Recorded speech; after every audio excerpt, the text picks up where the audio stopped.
नमस्कार।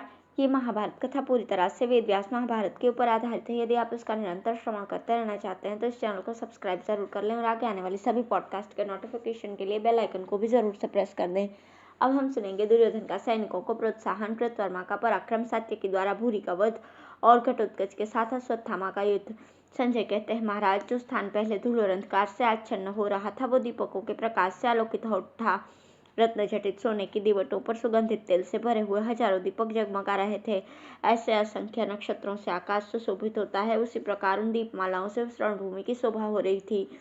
उस समय हाथी सवारों से और घुड़सवारों से भिड़ गए। रथियों के साथ मुकाबला होने लगा। सेना का भयंकर संहार आरंभ हो गया। अर्जुन बड़ी फुर्ती के साथ राजाओं का वध करते हुए कौरव सेना का विनाश करने लगे।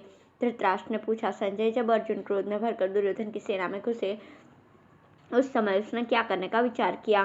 कौन कौन वीर अर्जुन का सामना करने के लिए आगे बढ़े?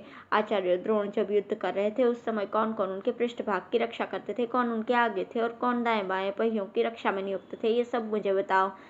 संजय ने कहा, महाराज, उस रात्रि दुर्योधन ने आचार्य द्रोण की सलाह लेकर अपने भाइयों तथा कर्ण, वृषसेन, मद्रराज, शल्य, दुर्गर्ष, दीर्घबाहु तथा उन सबके अनुचरों से कहा, तुम सब लोग पूर्ण सावधान रहकर पराक्रम करते हुए पीछे रहकर आचार्य द्रोण की रक्षा करो।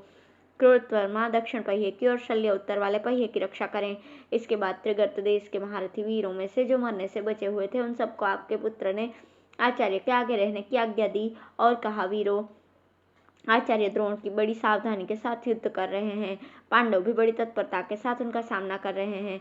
अतः अब तुम लोग सावधान रहकर आचार्य की महारथी धृष्टद्युम्न से रक्षा करो। पांडवों की सेना में धृष्टद्युम्न के सिवा और कोई योद्धा मुझे ऐसा दिखाई नहीं देता जो द्रोण से लोहा ले सके।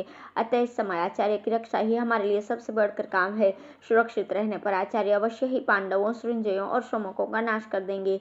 फिर अश्वत्थामा धृष्टद्युम्न को नष्ट कर देगा, कर्ण अर्जुन को परास्त करेगा और युद्ध की दीक्षा लेकर मैं भीम पर विजय पाऊंगा। इनके मरने पर बाकी पांडव तेजहीन हो जाएंगे। फिर तो उन्हें मेरे सभी योद्धा नष्ट कर सकते हैं। इस प्रकार सुदीर्घ काल तक के लिए मेरी विजय की संभावना स्पष्ट ही दिखाई दे रही है। यह कहकर दुर्योधन ने सेना को युद्ध करने की आज्ञा दी। फिर तो परस्पर विजय पाने की इच्छा से दोनों सेनाओं में घोर संग्राम होने लगा। उस समय अर्जुन कौरव सेना को और कौरव अर्जुन को भांति भांति के अस्त्र शस्त्रों से पीड़ा देने लगे। रात्रि का वो युद्ध इतना भयानक था कि वैसा उसके पहले न कभी देखा गया और न सुना गया। उधर राजा युधिष्ठिर ने पांडवों, पांचालों और सोमकों को आज्ञा दी कि तुम सब लोग द्रोण का वध करने के लिए उन पर एक बार ही टूट पड़ो। राजा की आज्ञा पाकर पांचाल और संजय आदि क्षत्रिय भैरवनाद करते हुए द्रोण पर चढ़ाए। उस समय कृतवर्मा ने युधिष्ठिर को और भूरि ने सात्यकी को रोका। सहदेव का कर्ण ने और भीम का दुर्योधन ने सामना किया। शकुनि ने नकुल को आगे बढ़ने से रोका। शिखंडी का कृपाचार्य ने और प्रतिविंध्य का दुशासन ने मुकाबला किया। सैकड़ों प्रकार की माया जानने वाले राक्षस घटोत्कच को अश्वत्थामा ने रोका। इसी प्रकार द्रोण को पकड़ने के लिए आते हुए महारथी द्रुपद का वृषसेन ने सामना किया। मद्रराज शल्य ने विराट का वारण किया। नकुल नंदन शतानिक भी द्रोण की ओर बढ़ा आ रहा था, उसे चित्रसेन ने बाण मारकर रोक दिया। महारथी अर्जुन का राक्षस राजा लंबुश ने मुकाबला किया।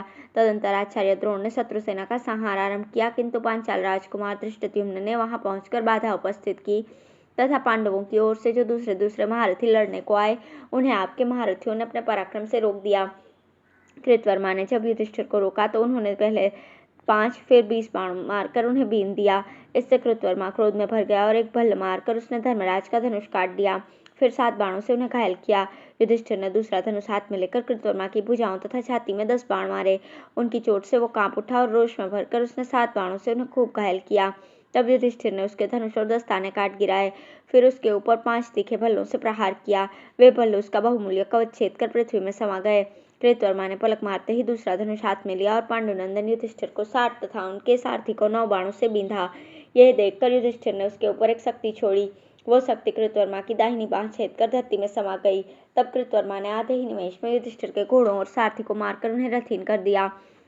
अब उन्होंने ढाल और तलवार हाथ में ली, किंतु कृतवर्मा ने उन्हें भी काट गिराया। फिर उसने 100 बाण मारकर उनके कवच को छिन्न भिन्न कर दिया। इस प्रकार जब धनुष कटा, रथ बेकार हो गया, कवच भी छिन्न भिन्न हुआ तो उसके बाणों के प्रहार से पीड़ित होकर युधिष्ठिर वहां से चले गए। तब कृतवर्मा द्रोणाचार्य के रथ के पहिए की रक्षा करने लगा। महाराज, भूरि ने महारथी सात्यकी का सामना किया। इससे सात्यकी ने क्रोध में भरकर 5 तीक्ष्ण बाणों से उसकी छाती में घाव कर दिया। उससे रक्त की धारा बहने लगी। तब भूरी ने भी सात्यकी की दोनों भुजाओं के बीच 10 बाण मारे। यह देखकर सात्यकी ने हंसते हंसते ही भूरी के धनुष को काट दिया, फिर उसकी छाती में 9 बाण मारकर उसे घायल कर दिया। भूरी ने भी दूसरा धनुष लेकर तुरंत बदला लिया। उसने 3 बाणों से सात्यकी को घायल करके एक भल्ला मारकर उसका भी धनुष काट दिया। अब तो सात्यकी के क्रोध की सीमा न रही। उसने एक प्रचंड वेग वाली शक्ति से पुनः भूरी की छाती पर प्रहार किया। उस शक्ति ने उसके अंगों को चीर दिया और वो प्राणहीन होकर रथ से नीचे गिर पड़ा। उसे मारा गया देखकर महारथी अश्वत्थामा ने बड़े वेग से सात्यकी पर धावा किया और उसके ऊपर बाणों की झड़ी लगा दी। यह देखकर महारथी घटोत्कच घोर गर्जना करता हुआ अश्वत्थामा के ऊपर टूट पड़ा और रथ के धुरे के समान स्थूल बाणों की वृष्टि करने लगा। उसने वज्र तथा अग्नि के समान दैदीप्यमान बाण, क्षुरप्र, अर्धचंद्र, नाराज, सिलीमुख, 12 कर्ण, नालिक और विकर्ण आदि अस्त्रों की झड़ी लगा दी। यह देखकर अश्वत्थामा ने दिव्यास्त्रों से अभिमंत्रित किए हुए बाण मारकर उससे घोर अश्रुवृष्टि को शांत कर दिया। राक्षस के ऊपर अपने बाणों की वर्षा आरंभ की। फिर तो घटोत्कच और अश्वत्थामा में घोर युद्ध होने लगा। उस समय रात्रि का अंधकार खूब गाढ़ा हो चुका था। घटोत्कच ने अश्वत्थामा की छाती में 10 बाण मारे। उनकी चोट से उसका सारा शरीर कांप उठा और मूर्छित होकर वो रथ की ध्वजा के सहारे बैठ गया। थोड़ी देर में जब उसे होश हुआ तो उसने यमदंड के समान एक भयंकर बाण घटोत्कच के ऊपर छोड़ा। वो बाण उसकी छाती छेदकर पृथ्वी में घुस गया और घटोत्कच मूर्छित होकर रथ की बैठक में गिर पड़ा।